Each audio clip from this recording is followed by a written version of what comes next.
Alright, so we're on the boardwalk. The boardwalk actually got wiped out. So normally we'd go across. There's part of the boardwalk over there. It usually connects right over there. It got wiped out this spring. So, but we can see most of our plants here, so we will. Let's just start out with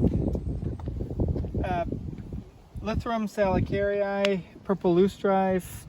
Remember, it's got the purple flowers. These flowers will be disappearing pretty quick. It's got a squarish stem. It's got mostly opposite leaves, but some of them are alternate. You see how some of these vary between opposite and alternate? And they're sessile leaves, so there's no petiole. So the leaves are directly on the stalk, on the stem. Okay, remember this is an invasive. This also has really spongy, where it's like the stem, it's not algae growing on it. It's weird. It's the stalk, the stem gets really spongy when it's in the water.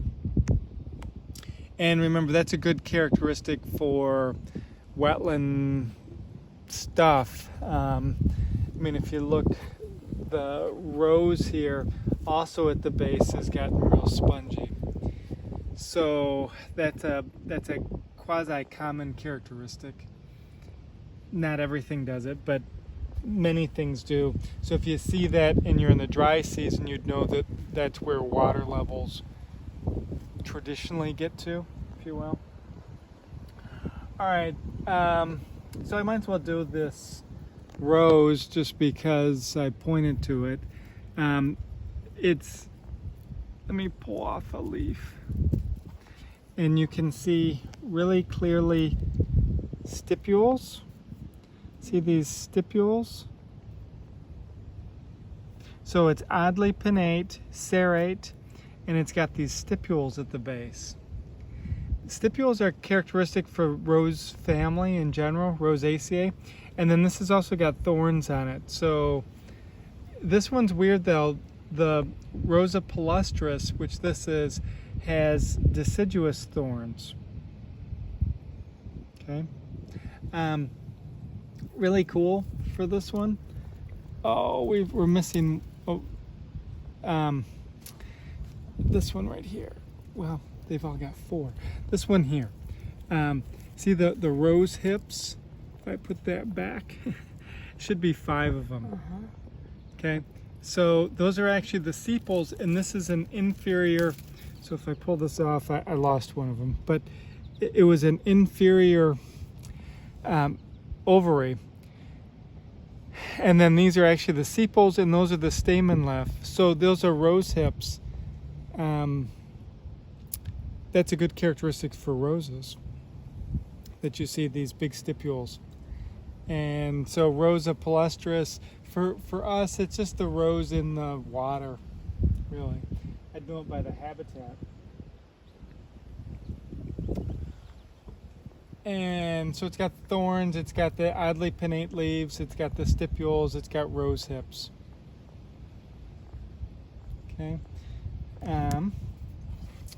All right, so since we're in the water, we might as well point out some stuff in the water.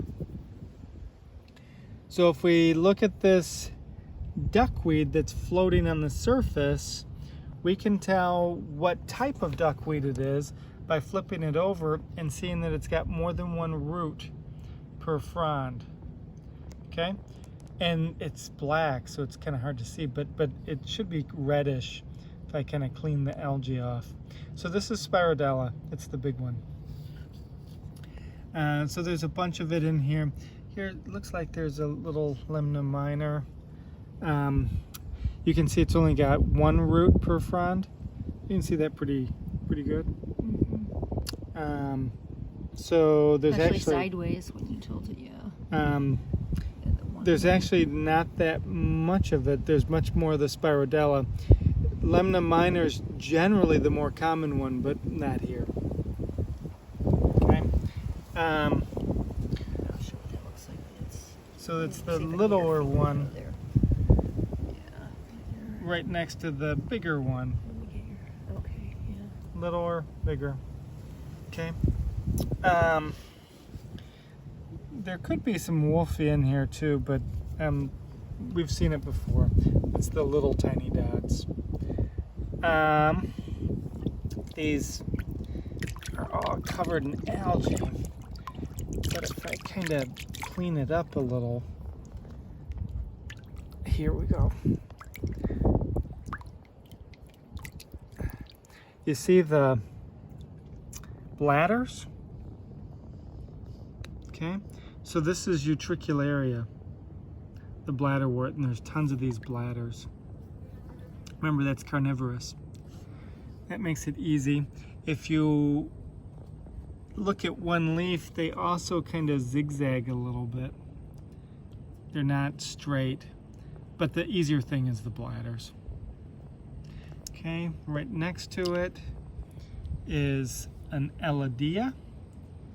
Elodea's got whorled ribbon-like leaves. Okay. Right here is going to be this is going to be a Potamogeton. How do I know it's a Potamogeton? Because it's going to have stipules. See, can you see the stipule? Yep. So see the stipule there? Right where my finger is. So, and then I'd look and see a midvein. You can kind of see the midvein there. So midvein and stipules, that's going to be a Potamogeton. There are lots of species of Potamogeton. Here we've got whorled forked toothed. So this is Ceratophyllum. Okay. Usually right in here is a let's see.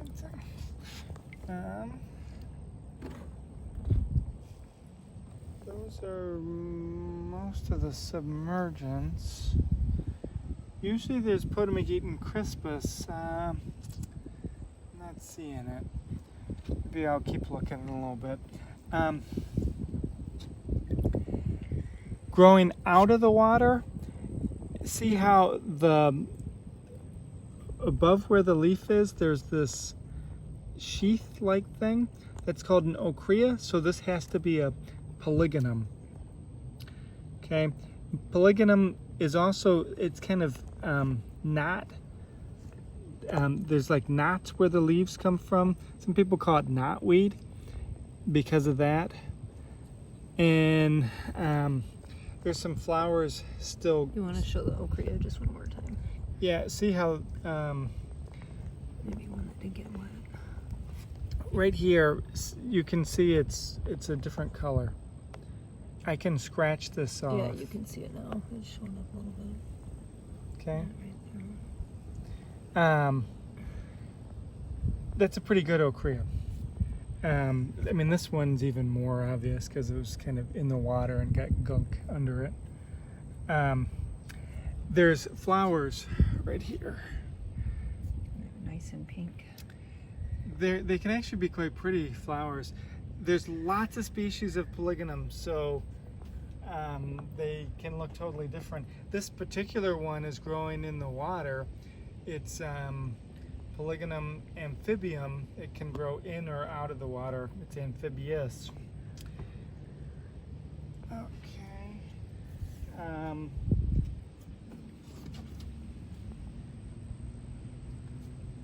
All right, so right next to this, over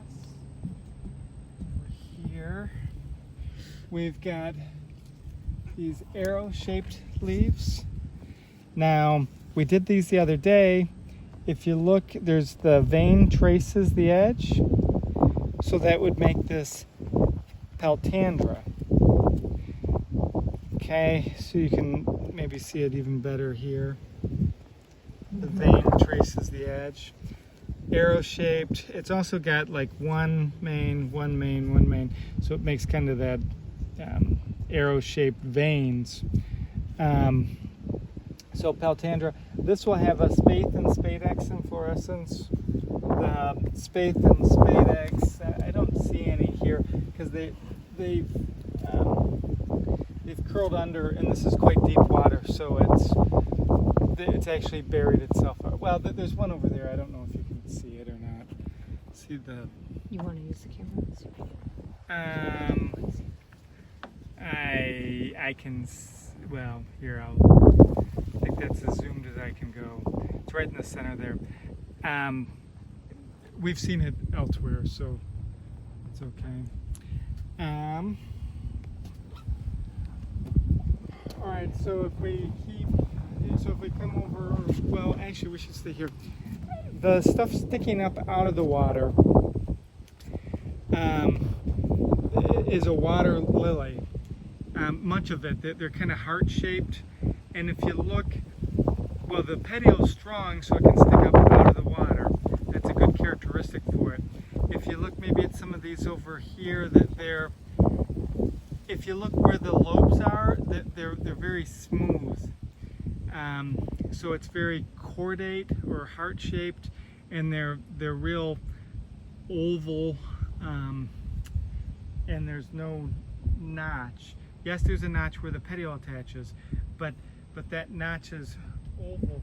If we compare that to the Nymphea over here, here's a better one. This is a really good one.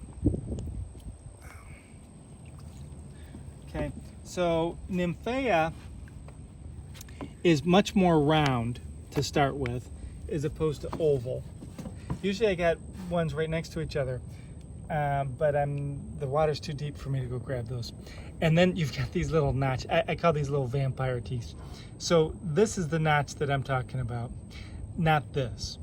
Now both of them have the notch, this where the petiole attaches, but these little teeth make it Nymphea. Also, that it's directly on the water surface. It'll never stick up out of the water. So this one does not tolerate at all going drying out, whereas Nymphar can tolerate some drying out because it can stick up out of the water. It's got a stronger petiole, more vascular tissue, if you will. They've both got pretty long petioles, but Nymphea, they always are floating on the surface. That being said, there are some horticultural varieties, if you go to a pond, like in a garden or something, where the Nymphea can stick out of the water, but those are just horticultural ones. You'd never find that in the wild. Okay.